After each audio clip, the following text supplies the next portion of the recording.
Hello hook loopers, welcome to my crochet channel. I'm Sarah. Today I would like to focus on the Tunisian Twisted Stitch.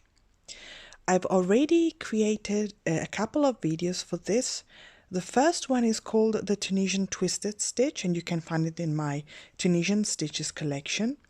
And the second variation is used to create combined stitches such as the Tunisian rib stitch, this one, and other stitches like the one I'm using for this beautiful brioche motif here in Tunisian crochet. Now the difference between the two kind of Tunisian twisted stitches is basically produced by the way you turn your hook under the vertical bar in order to produce the stitch.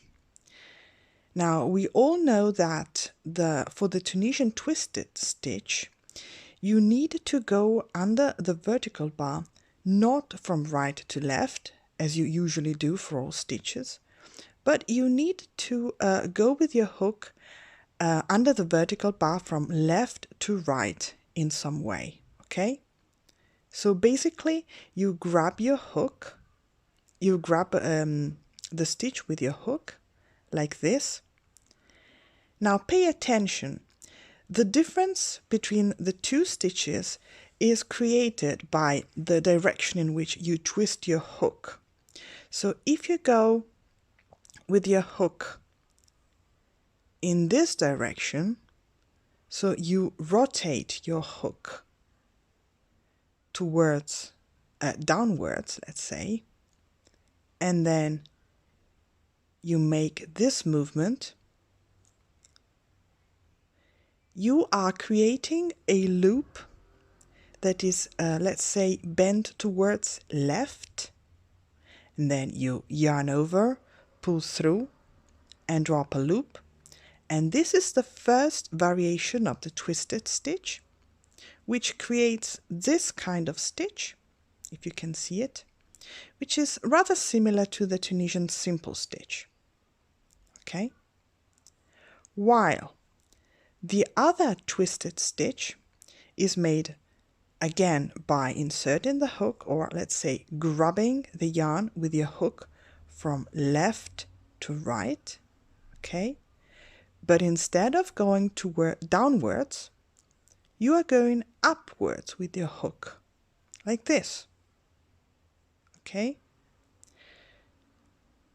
And the loop is bent towards right.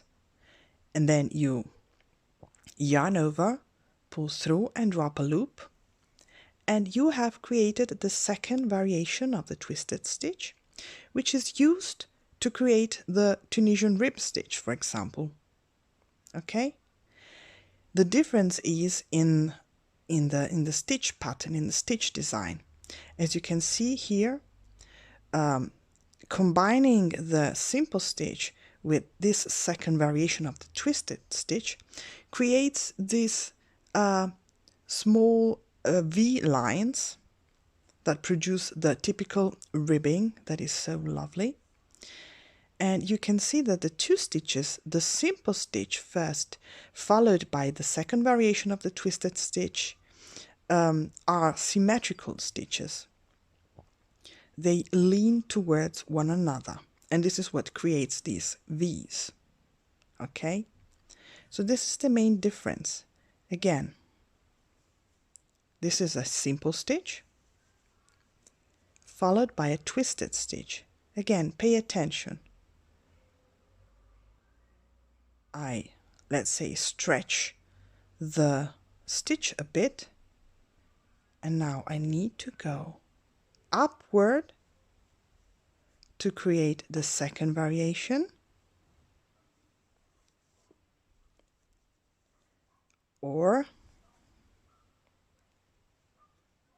I go downward to create the first variation. Okay, which looks very different, as you can clearly see. Now, one thing has to be said about the twisted stitch.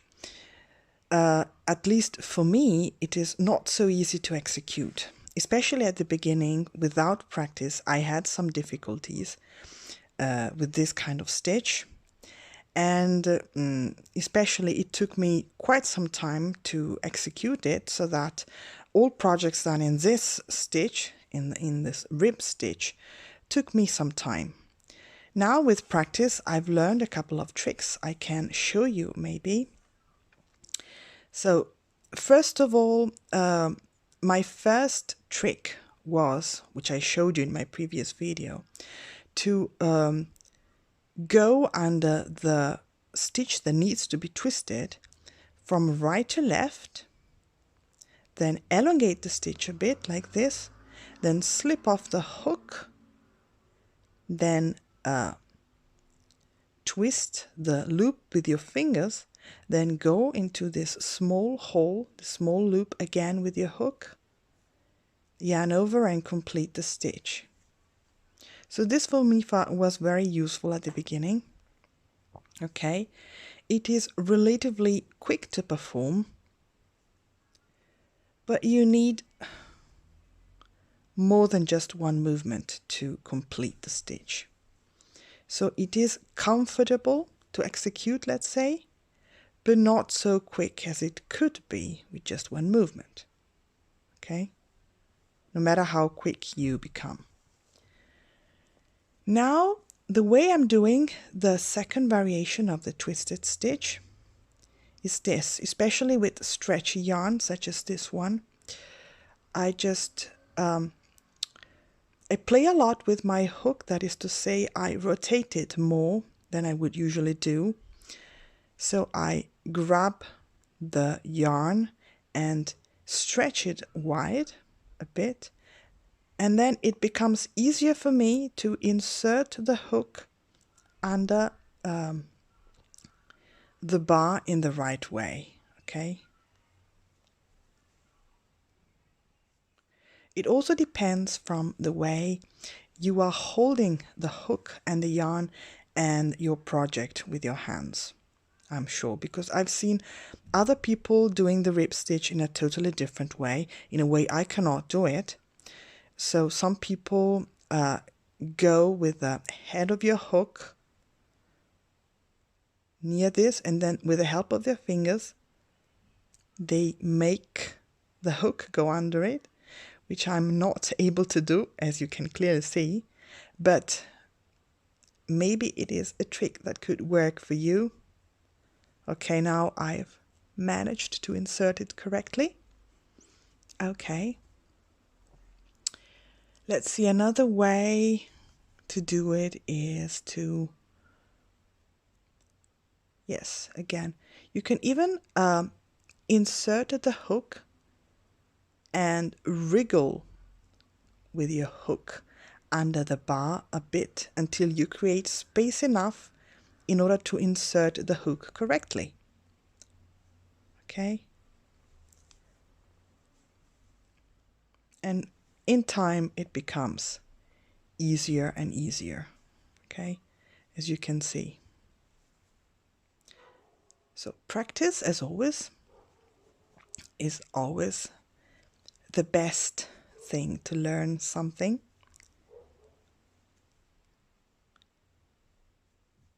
So as you see, I really stretch the stitch wider than usual in order to create enough space to insert the head of my hook comfortably under it.